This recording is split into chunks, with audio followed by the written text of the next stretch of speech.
Hello folks, this is رانيا. هكون معاكم في الفيديوز الخاصة بمادة الباور الترم ده.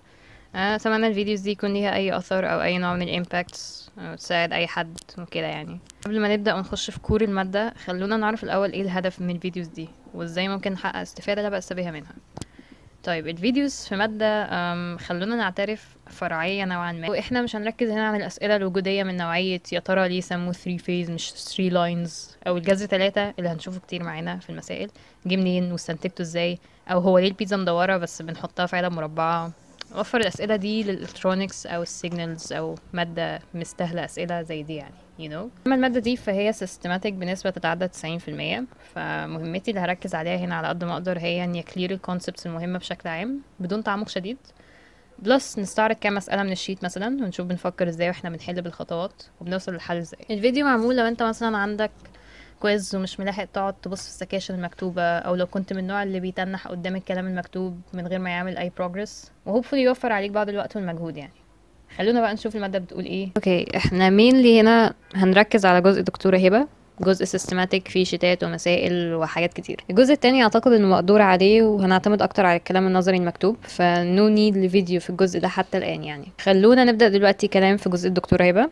الجزء ده الهدف وراه اننا نتعلم عن طرق نقل الكهرباء والسيستم اللي بينقل الكهرباء من مكان لتاني مكون من ايه، والبروسيس بتاعت نقل الكهرباء بتتضمن ايه وبتتعمل ازاي، والسيستمز المختلفة اللي ممكن نصممها عشان ننقل الكهرباء بأعلى efficiency وأقل cost. في البداية بشكل عام جدا السيستم المسؤول عن نقل الكهرباء ده مكون من ايه؟ زي ما احنا شايفين generation, transmission, distribution. generation مكان بيحصل فيه generation للكهرباء بتاعتنا، محطة بقى ايا كان. transmission بعد ما الكهرباء بتجيت generated بيتم نقلها في wires. distribution بيتم توزيع الكهرباء على اللودز او بمعنى اصح على البيوت والشركات والمصانع وما الى ذلك.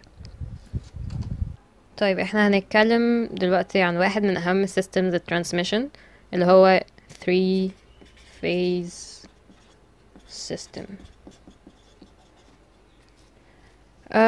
وده so commonly and widely used، وده كان من اهم الانوفيشنز اللي نيكولا تسلا اهداها لينا. يعني الفكره كانت فكرته من البدايه يعني. الفكره هنا ان الجنريتور، خلونا نتخيل ان الجنريتور ده عباره عن لوب بتقطع المagnetic field اوكي عشان يمشي فيها كهرباء تيار يعني، ونتيجة الحركة دي بيمشي التيار زي ما احنا قلنا. الفكرة انه بالحسابات احنا مش concerned اننا نعرفها، طلع اننا لو حطينا 3 loops بفرق 120 phase ما بينهم بين كل واحدة والتانية ده بيدينا اعلى efficiency. وده اللي بدأ فكرة 3 phase يعني. بس احنا مش interested باننا ندرس الجنريتور وتركيبه على قد ما احنا مهتمين بدراسة السيستم ال 3 phase نفسه. السيستم هو مكون من 3 phases obviously. خلونا نسمي 3 phases مثلا A و B و C. زي ما احنا قلنا الفرق بين كل phase والتانية يساوي 120 درجة، و يعني لو بصينا على الفيزر بتاعهم هيبقى بالشكل ده. نفرض ان هنا ده ال VA، وخلونا نفتكر ان اتجاه الموجب للفيزر هو الاتجاه ده، ولو ده VA فمعنى كده ان ده هيكون VB وان ده هيكون VC. يعني الزاوية هنا سالب 120 درجة، والزاوية هنا سالب 120، والزاوية هنا كده 120 بالموجب. So basically we can say in ال VA بتساوي V بزاوية 0، وال VB بتساوي V بزاوية سالب 120، وال VC بتساوي V بزاوية سالب 120 وسالب 120 يبقى سالب 240. أو we can just say إن هي بتساوي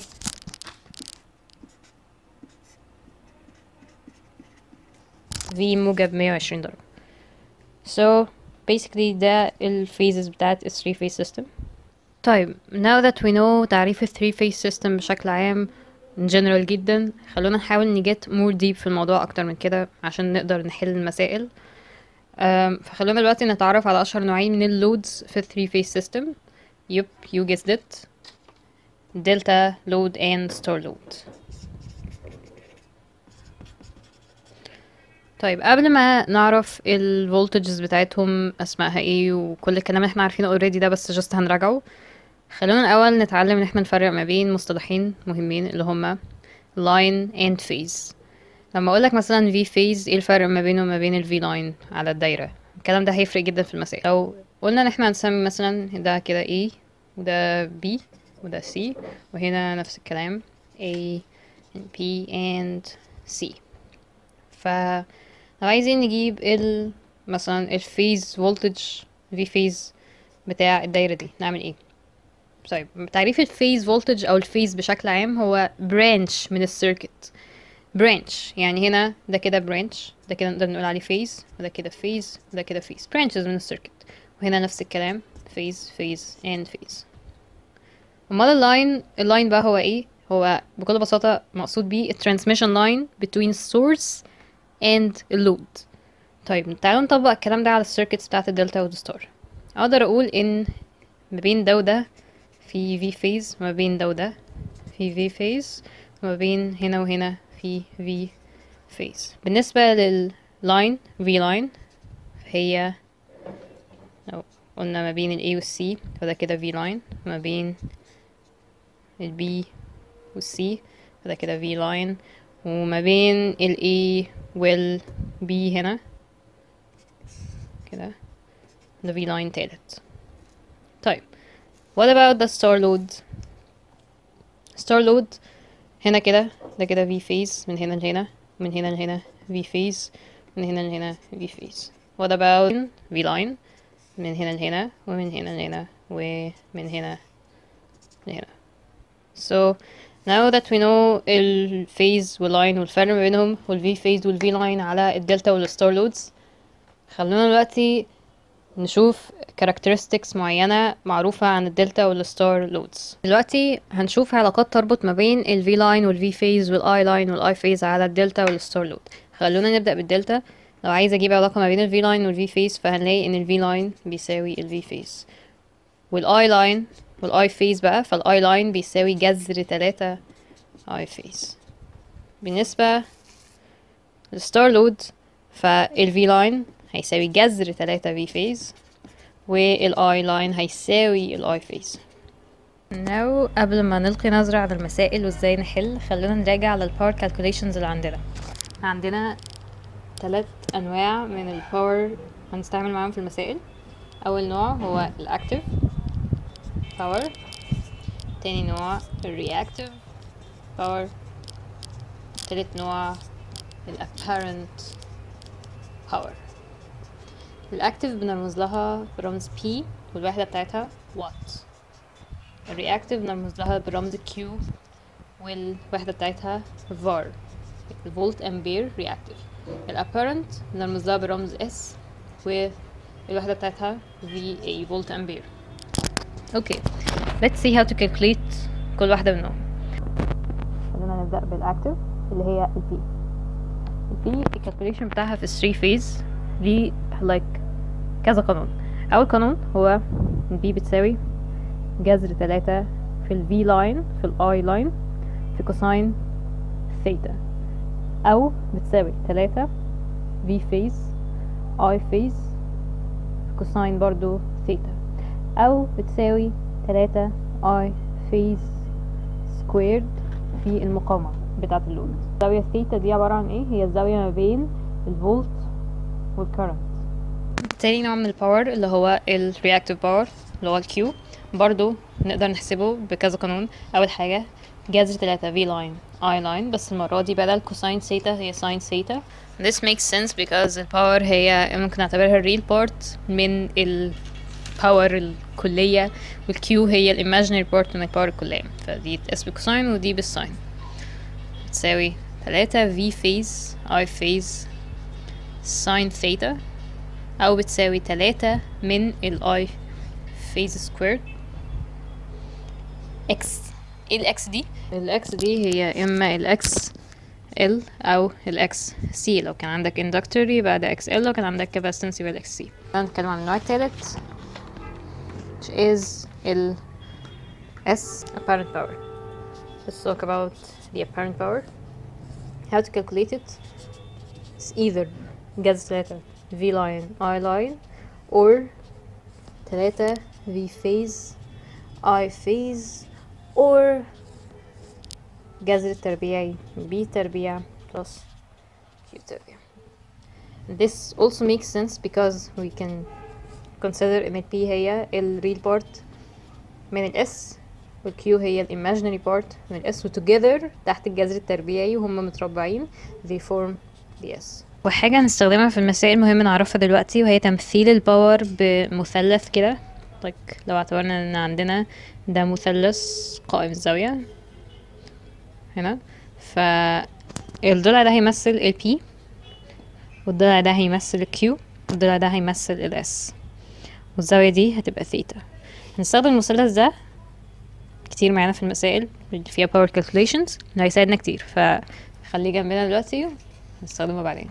We collected شوية data عن ال 3 phase. خلونا نجرب نحل مسألة من مسائل الشيت just نشوف هنحل ازاي وطريقة الحل تبقى ماشية ازاي. sheet 1 problem number 2 and let's see كان عن ايه. أول حاجة بيقول لنا 400 3 phase voltage is applied to a star connected load. طيب احنا عارفين دلوقتي ان هو ستار الستار كونكتد لود ده الامبيدنسز بتاعته 5 بلس جي 10. عايز مننا ايه؟ عايز مننا calculate the supply current والpower factor والpowers اللي هي ال S وال G وال S وال Q وال P. طيب خلونا نحاول نشوف الحاجات المعطاة في المسألة. أول حاجة بيقول لنا 400 فولت 3 phase voltage. ما يوصف لنا السيستم بتاعنا بان هو كذا فولت، معنى كده ان هو مدينا اللاين voltage which means ان القيمة دي V line ان V line بيساوي 400 فولت. اوكي so second information هي ان اللود ده ستار لود وان هو الامبيدنس بتاعته 5 بلس جي 10. طيب عايز مننا supply current. ايه supply current ده؟ هنشوف الباور فاكتور والباورز اللي هي ال S وال Q وال P. خلونا الأول أول حاجة نعملها في المسائل دي إن احنا نرسم المسألة عشان نتخيل الموضوع هيبقى ماشي ازاي. فاحنا عارفين ان ده ستار لود اوكي خلونا نرسمه. It's kinda معاق شوية بس it's okay. Okay let's call this A and let's call this B and let's call this C. So now we know that V line بيساوي 400 فولت وإن ده ستار لود وإن كل impedance هي عبارة عن 5 بلس جي 10 5 بلس جي 10 and 5 بلس جي 10. طيب ايه اللي احنا عايزينه دلوقتي؟ أول حاجة مطلوب إن احنا عايزين supply current. What is the supply current? It's a current I line. هو ده supply current. يعني ايه عرفنا منين؟ هو just بكل بساطة اللي جاي من هنا ده نعتبر ان في supply كبير هنا كده 3 phase supply ده بيطلع منه. وفي معلومة مهمة احنا عارفينها عن الستار لود عرفناها قبل كده earlier يعني ان في الستار الاي لاين بيساوي الاي phase. دي معلومة مهمة نعرفها. الاي لاين بيساوي اي phase. هنا برضه نفس الكلام وهنا نفس الكلام. طيب انا عايز دلوقتي اعمل ايه؟ انا عايز احسب الاي لاين ده او احسب الاي phase لان هما. طيب اقدر اعمل كده ازاي؟ لو انا قدرت اجيب الفولتج من هنا لهنا واقسمه على الامبيدنس دي فانا كده قدرت اجيب الكرنت اللي ماشي هنا صح. فخلينا نعمل كده. طيب الفولتج من هنا لهنا ده فولتج ايه؟ ده كده الفي فيز رايت. طيب انا عندي الفي لاين اقدر منه اجيب الفي فيز. يس اي كان.